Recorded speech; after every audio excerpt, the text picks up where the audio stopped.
Hello बच्चों, let's see this question. Why is heat energy needed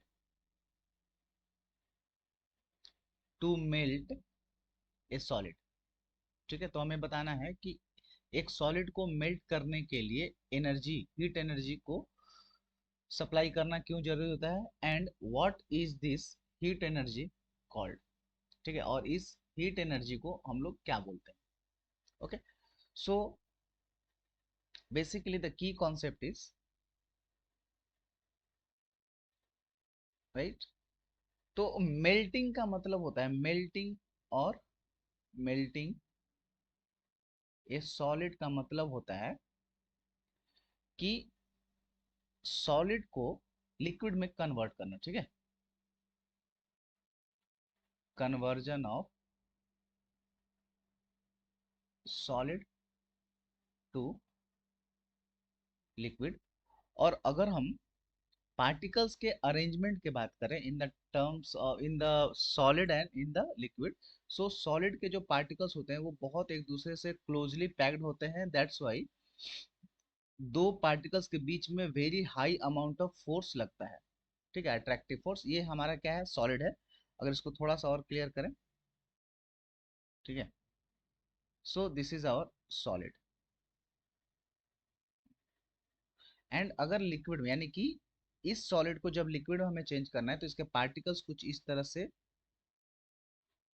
modify हो जाएंगे. तो ये है हमारा सॉलिड और ये है हमारा लिक्विड. तो सॉलिड को मेल्ट करने का मतलब होता है कि पार्टिकल्स के अरेंजमेंट को कुछ इस तरह से बदल देना, राइट. तो इस तरह से कैसे बदल सकते हैं हम लोग, तो जो दो पार्टिकल्स के बीच में अट्रैक्शन फोर्स लग रहा है, अट्रैक्शन फोर्स और बॉन्ड बिटवीन पार्टिकल्स. ठीक है, तो पार्टिकल्स के बीच में जो अट्रैक्टिव फोर्स लग रहा है या फिर बॉन्ड लग रहा है सॉलिड के केस में, उस फोर्स के वजह से ही वो सॉलिड के रूप में एग्जिस्ट करता है. मतलब ये फोर्स क्या होता है, बहुत हाई होता है सॉलिड में. और ये क्या करता है, एक दूसरे को, हर एक पार्टिकल्स को एक दूसरे के साथ क्लोजली पैक्ड करके रखता है. अगर क्या करें, इस फोर्स को तोड़ दें या फिर थोड़ा सा लूज कर दें तो हमारा क्या हो सकता है, वो पार्टिकल्स मूव कर सकते हैं अवे. क्योंकि पार्टिकल्स का नेचर ही होता है कि कंटिन्यूअसली इन मोशन, राइट. तो हमें हीट एनर्जी का जरूरत पड़ेगा इसके लिए to break the this attractive force, right.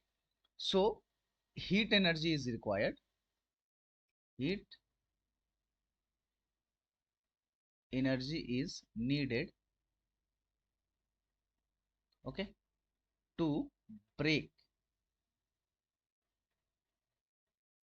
The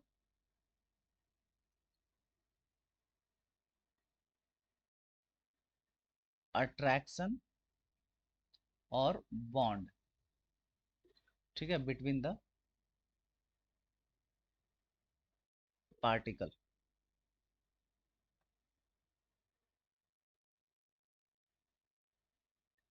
okay, so that they can move faster,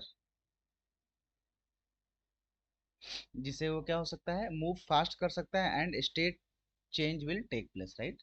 सो और therefore, so change in state, okay, from solid to liquid takes place, takes place. तो heat energy की जरूरत क्यों है, क्योंकि solid के particles के बीच में जो भी अट्रैक्टिव फोर्स लगता है उस फोर्स को तोड़ने के लिए, ताकि जो पार्टिकल्स हैं आफ्टर ब्रेकिंग दैट फोर्स वो क्या हो सके, एक दूसरे से अवे मूव कर सकें, फास्टर मूव कर सकें, और एज अ रिजल्ट वो क्या होगा, स्टेट में चेंज कर देगा and they will change into liquid from solid, right. And इस हीट एनर्जी को हम लोग बोलते हैं latent heat, latent heat of fusion. ठीक है, सो लेटेंट हीट ऑफ फ्यूजन क्या है? ये अमाउंट ऑफ एनर्जी है जो कि रिक्वायर्ड होता है एक सॉलिड को लिक्विड में चेंज करने के लिए विदाउट चेंजिंग इट्स टेम्परेचर। ठीक है, और ये लेटेंट हीट करता क्या है? तो बॉन्ड को ब्रेक करता है between the particles of A solid. So I hope you all understood it well. Thank you. All the best.